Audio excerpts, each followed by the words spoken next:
Yo tengo el recuerdo de cuando era chiquita, decía, no, cuidado con Hildita porque es muy sensible.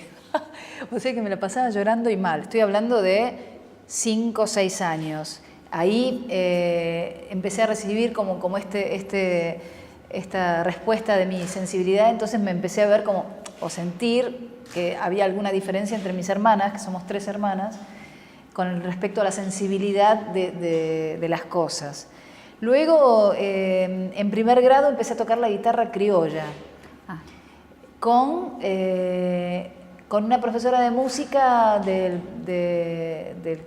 colegio público al que fui, que vio que yo tenía como un cierto interés y me prestó una guitarra desvencijada, vieja.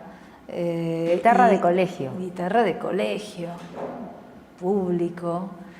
Y con esa guitarra yo empecé solita a armar los primeros acordes que vi en la tele. En la tele en blanco y negro, donde en la televisión argentina lo que pasaba en ese momento eran grupos de folclore.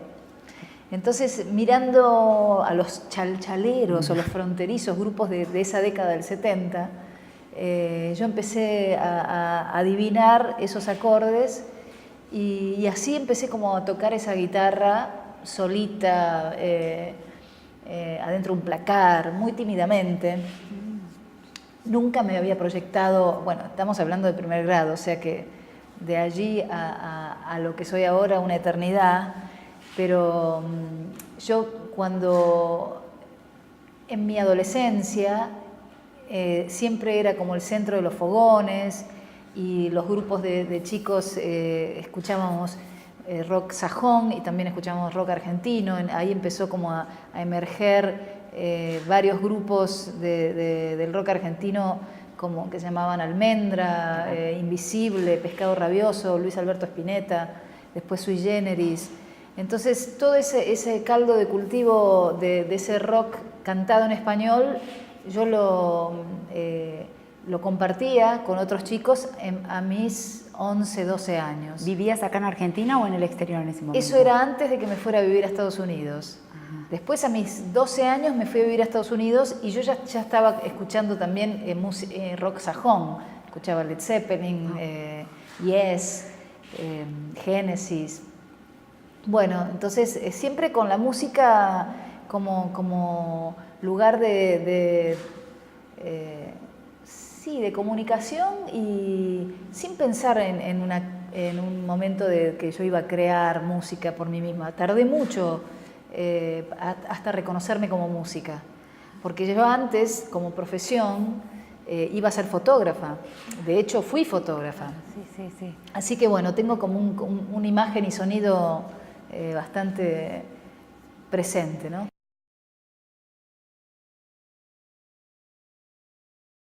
Así que fue como todo, esos años, esos comienzos de los 80 fueron como en ebullición, ¿no?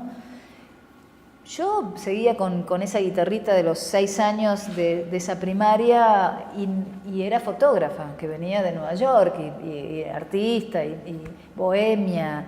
Y salía a la noche y escuchaba estos grupos entonces trabajaba en estas revistas y tal. No me veía como cantante. Yo cantaba y cuando ya al tener una pareja ya músico más desarrollado con nociones académicas de piano y tal, viste, yo me quedaba como calladita, ¿no? Me daba vergüenza encontrar mi voz.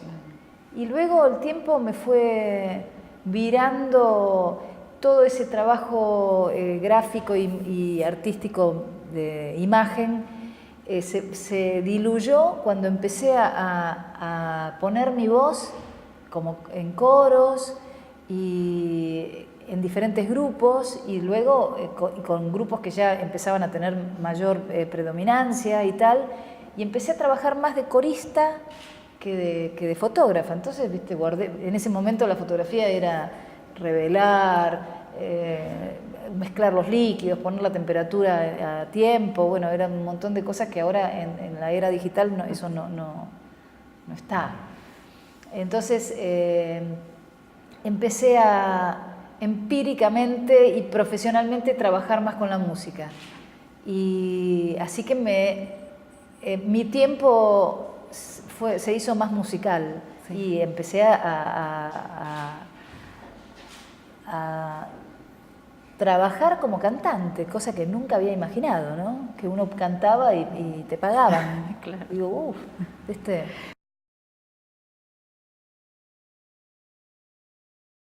La creatividad o la vida del arte tiene para mí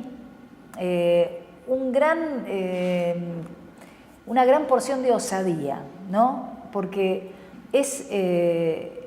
no sabés, no tenés un sueldo por mes, no sabés qué va a ser mañana, pero sí sabés que es el día a día, es como un gran día a día que tiene que tener un espíritu particular. O sea, hay mucha gente que no se banca eso y bueno, es así.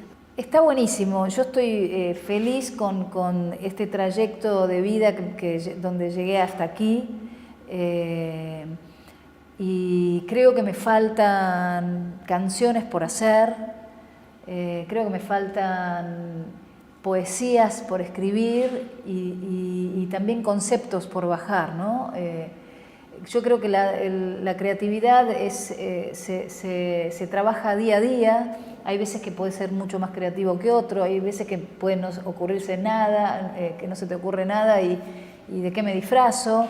Y bueno, y creo que lo importante en mi vida es tratar de ser lo más genuina posible conmigo misma, ¿no?